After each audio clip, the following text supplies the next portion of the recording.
Hey guys, and welcome to Gwent, the Witcher card game. My name is Jaggerous, and today we're checking out the Monsters cards from the Gwent Master Mirror expansion.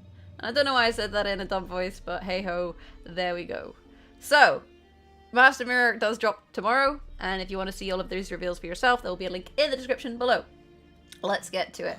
Monsters, monsters, monsters everywhere, but not a drop to drink. Yeah, so the new expansion has evolving cards for each faction. These cards will change what they do from round 1 to round 2 to round 3. So for monsters we have Oberon, King, Elf, Wild Hunt. Spawn and play a random bronze Wild Hunt unit at the start of the round to transform. So that means that he'll change from round 1 to round 2. So you play him, you spawn and play a random bronze Wild Hunt unit. And this obviously depends on the pool of Wild Hunt units, how accurate it is in terms of getting the unit that you want. I do believe that some of the Wild Hunt cards that we already have may see adjustments because they are a bit, underwhelming, and it seems that that's the direction that CD Projekt Red are going with this expansion. The other thing worth noting is that weather is being changed. You no longer have the ability to remove weather, and if you apply row effects, they will stack rather than overwriting each other. So if I have Frost 3 on a row and I apply Frost 2, then I get Frost 5. Who does 5 like this? 5. Frost 5. Oh my god, I'm having a morning, you guys. Yeah, so that's his round 1 effect. On round 2, we have Oberon Invader. Create and play a Bronze Wild Hunt card. Devotion. Wait. Oh, he spawns. And here he creates. So here, you don't get a choice. Oh, you can't see that. Here, you don't get a choice. You just get a random one. Here, you get a choice. So actually much more powerful because you can be situational about what you want. So there is a big difference between round 1 and round 2. And I think with a lot of these evolving cards, the round 2 variant is kind of where you would be looking to play these, round 2 or round 3. If you don't have any neutral cards in your starting deck, you get Devotion, and it means that you would get this version on round 3. Veil means you cannot apply statuses. All the round 3 versions have Veil. Deploy, create, and play a Bronze Wild Hunt unit. Whenever you play a Wild Hunt unit, boost it by 1. And I would assume that includes the one that you create from this version. So this is kind of an interesting engine. All the round 3 versions have this kind of engine mechanic. And it's kind of interesting to think, when would you play this? What are you looking for with your create? Are you looking to just get Wild Hunt units on the board? Because if that's your goal, playing this actually gives you 2 Wild Hunt units. You get Oberon and the creation, which makes it quite a good card to play early, which means the engine effect is actually quite useful. Whereas with some of the other factions, I feel like the engine effect is almost ancillary to really what you're going to be using it for, and a lot of the times this variant is kind of good enough that you'd be okay without the Devotion, I suppose. On the flip side, this card art of him with a unicorn head is horrifying, so I don't know why you would ever try and play this. Let's be real. Okay, let's have a look at what else we got going on. We do have the Red Riders. Red Riders. Choose one. Spawn Frost on enemy row for 4 turns. Spawn Frost on both enemy rows for 2 turns. Now, Frost has been changed to hit the highest unit rather than the lowest unit. And the reason for this, I think, is that Frost, they want it so that it helps you with dominance, because dominance is a big part of the Wild Hunt. Dominance being when you have the largest unit on the board. And if you're always hitting your opponent's highest units, then that's going to make this easier. So this is nice. You can play it kind of later, right? You have the option to play it later and have the 2 turns on both rows, or the 4 turns. So it's a bit of a flexible card. And bear in mind, row effects do force your opponent into row stacking, which can be a very useful thing to do. Then we have Naglfar's Crew, Elf, Wild Hunt.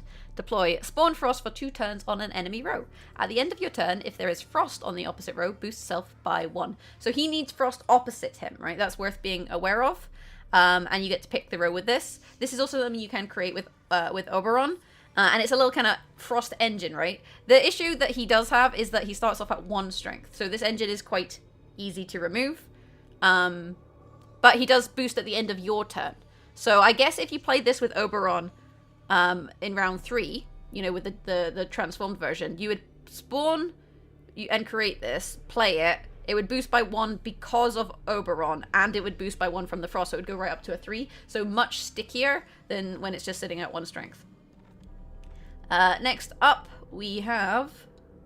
Come on, monsters. Give me some monsters. Here we go. Ooh, Wild Hunt Bruiser.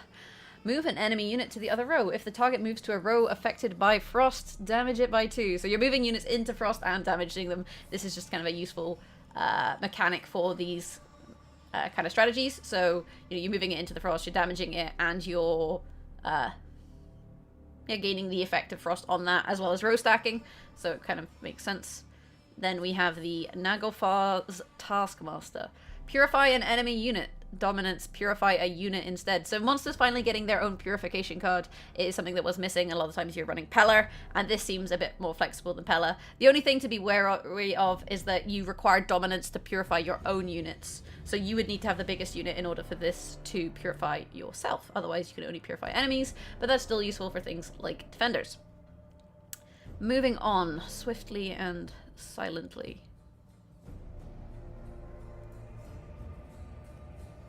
Moving on, we then have the Ardgaith Wild Hunt Echo. So every faction is getting an Echo card, and this one spawns frost on both enemy rows for 3 turns. So you just put in frost all over the board, and then at the start of the next turn, if you've played this, it will move from your graveyard into your deck at the very top, so you'll draw it into it, and it will be replayable, but it will have doomed, so it doesn't do that twice. But you do have the option of applying frost twice for 3 turns on both rows, and so that's what, like 12 damage across however many rounds, right? So it's a pretty decent play, and you're kind of creating problems for your opponents. The only issue is, like, when you have frost on 2 rows, you need units on both rows, right? So that is one of the things where movement, I think, is going to become quite vital for monsters.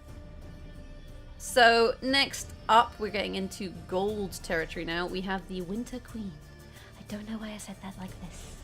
The Winter Queen has Devotion, which will only trigger when you have no neutral cards. I'm just gonna stop. Yeah, so she's got Devotion, so she has Thrive if you have no neutral cards in your deck. At the end of your turn, if there is frost on both enemy rows, summon this unit from your deck to the range row. So this is a card you can thin out by playing the Ardgaith. So we play the Ardgaith, and then the Winter Queen jumps onto the board with Thrive. And goes onto the range row. Yeah, this is nice. It's nice to have some thinning in monsters. You also have your Wild Hunt Riders, right? So you'll have thinning there as well. So just a little bit of extra power to your cards that are applying frost. And you do have, you know, this card at the top, the Red Riders, which puts frost on 2 rows as well. So quite an easy card to thin from the deck, I would say, if you're looking to, you know, use that strategy. We also have the Aperian Phantom, or Steve, as I like to call him. Now, Steve here has Veil and Zeal, so you can't put statuses on him. Aperian Phantom, Steve. Aperian Phantom, Steve. He also has Order. If he's on melee row, you can damage an enemy unit by 3. At the end of your turn, if Order is not used, boost self by 1, so he's going to boost himself up. And then you have the option of 3, just kind of it's kind of like a mini beast, right? He's a mini beast. With Veil, with Zeal, having damage. It's a Wild Hunt unit. He is a beast also. He has the beast tag, but I meant like the beast. Does the beast card have the beast tag? I have no idea. These are the things that keep me up at night. Okay, so yeah, it's alright. It's alright. Then we have Eridan. Eridan Break Glass. In case of emergency, break glass. Spawn frost on an enemy row for 2 turns. Dominance, increased damage dealt by frost by 1. So that is pretty big, right? If you have the tallest unit on the board, your frost is doing an extra point per turn. And considering you have things that apply frost for like 4 turns, that's, you know, 4 extra points just from having him on the board. He does only have 5 strength though, so he is relatively removable. He also applies frost himself, and his frost is then boosted. So I think this is like, you know, if you're doing frost, this is pretty big, right? But you can only play this once. It's not like an Echo, so yeah, a solid Wild Hunt inclusion. I like it. I like it. And that just about does it for monsters, I think. Oh no, wait, no, yep. Let me double check. I haven't missed anyone. Did I miss anyone? I don't think so. I think we Gucci fam. Jesus Christ, I'm in such an odd mood today. Anyway, that does it for monsters. How do you feel about the Wild Hunt and Frost? And how do you feel about the existing Wild Hunt cards and how it's all going to fit together? Let me know in the comments below if you're excited for monsters. I feel like monsters and Nilfgaard are probably the 2 I'm most keen to play. And Syndicate, actually. It's just Skellige and Northern Realms. I'm like, eh. But we'll see. We'll see how it all comes out tomorrow. But let me know in the comments below what you guys think, if there's anything I missed. If you enjoyed the video, you can always leave a like and subscribe to the channel. Thank you so much for watching. Hopefully I'll catch you in the next video. Have an awesome day and enjoy the expansion when it does come out.